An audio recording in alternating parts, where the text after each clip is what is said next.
I'm Nicholas Christoph in Angola. Jose Chivango has just died in front of his mother and grandmother.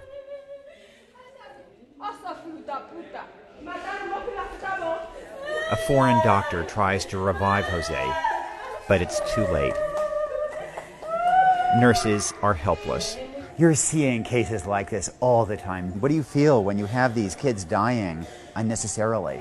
Estagnada, não consigo fazer nada, mas eu sinto pela criança que está aí. O hospital às vezes não tem essas coisas. Não sei. 16,000 children die every day worldwide, and most cases are preventable. Nowhere is it worse than Angola. This is the deadliest country in the world for kids, and yet the government has just cut the health budget by 30%. At a sunset dance party in the capital, Luanda, you'd never know there's a health crisis here. And that's a crazy part. This country is actually filthy rich, flush with oil and diamonds. There's so much money here that a one-bedroom apartment downtown can cost $12,000 a month. The real problem is it's just spectacularly corrupt. Officials here spend $50 million a year on luxury cars alone. Judges here get Jaguars to drive, as kids perish at the highest rate in the world. Just 30 minutes from the presidential mansion. This road leads to a hospital serving 500,000 people. Like many hospitals I visited, it's impeccably clean and modern. The only thing missing? Doctors. There are 5 mothers here with urgent cases of children who are very sick. 4 of the 5 have already lost other children. Almost all the cases here are preventable. No detectable hemoglobin? Wow. And the staff was clueless. I was shocked that this nurse didn't know that Marcelina's reddish hair is an obvious sign of malnutrition. She's malnourished, right? Não tem malnutrição, mas é só a malária mesmo que ela tem. O cabelo dele é sempre mesmo vermelho, não é isso? O cabelo dela só começou a ficar roxo quando ela também tem um problema de inflamar o corpo, barriga. É malnutrição. Here's my diagnosis. It's easier for officials to steal money by commissioning a big, expensive hospital. Training staff, on the other hand, doesn't offer that kind of payday.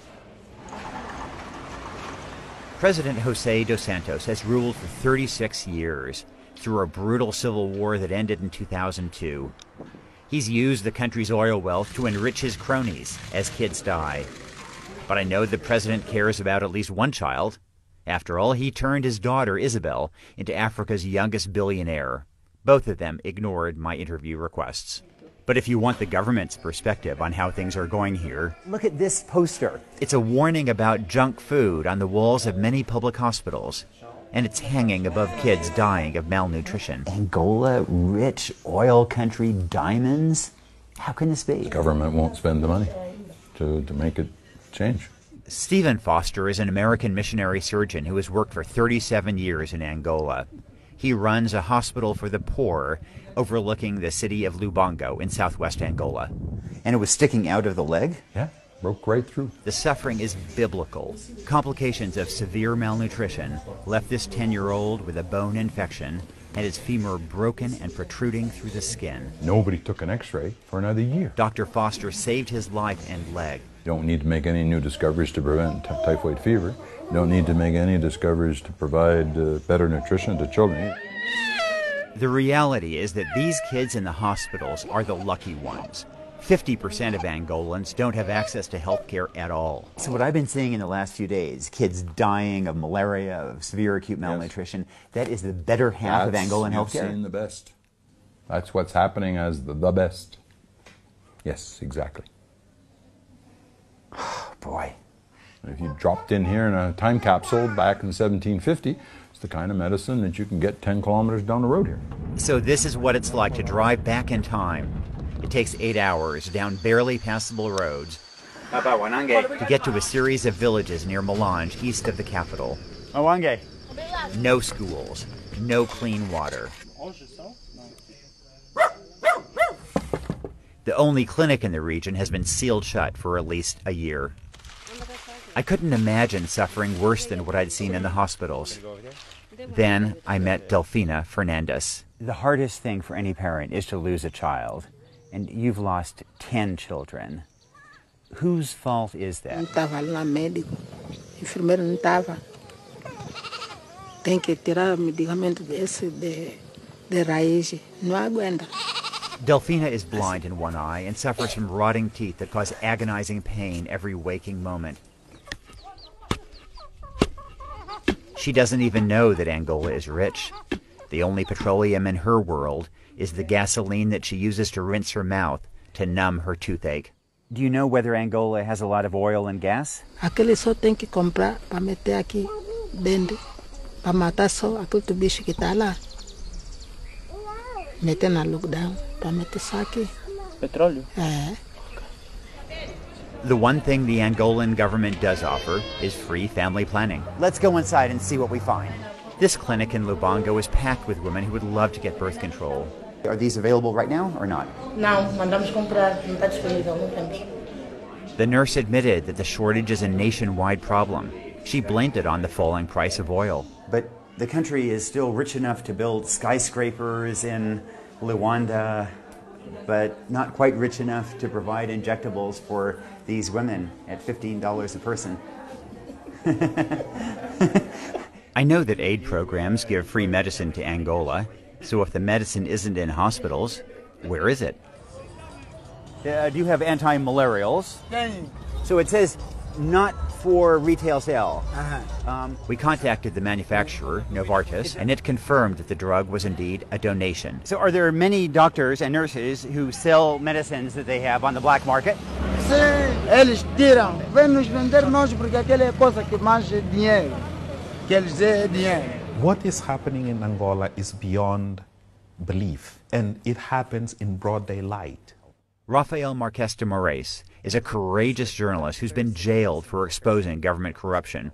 Corruption is the greatest endemic problem this country has. Because they steal everything, you know. They steal everything. Doing anything right has become the wrong thing to do.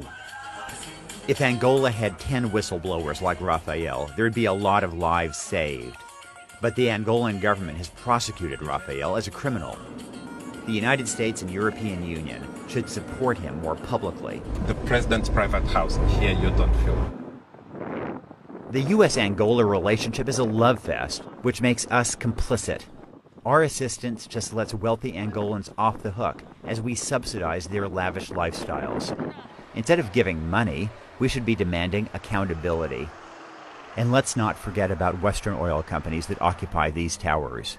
They too have blood on their hands for facilitating this corruption, and thus the deaths of children like Denise. The 11-month-old girl just died of malaria, even after her parents, Celia and Armando Matuba, bribed doctors at a hospital to get her better care. The family let us watch at the morgue as they washed and dressed tiny baby Denise. It's almost impossible to understand that she's dead. This year, world leaders are developing a 15-year battle plan to eliminate extreme poverty. Angola is a reminder that we can save children's lives not just with medicine and clean water, but also by battling corruption and our own complicity in it.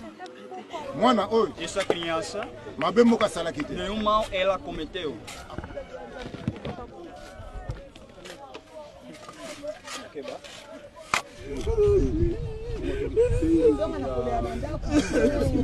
As the ceremony ended, I realized that 3 other little children were being buried right nearby. The expanse of child graves is a reminder that 6 million kids die every year globally. Nearly all those deaths are preventable, if there's a will.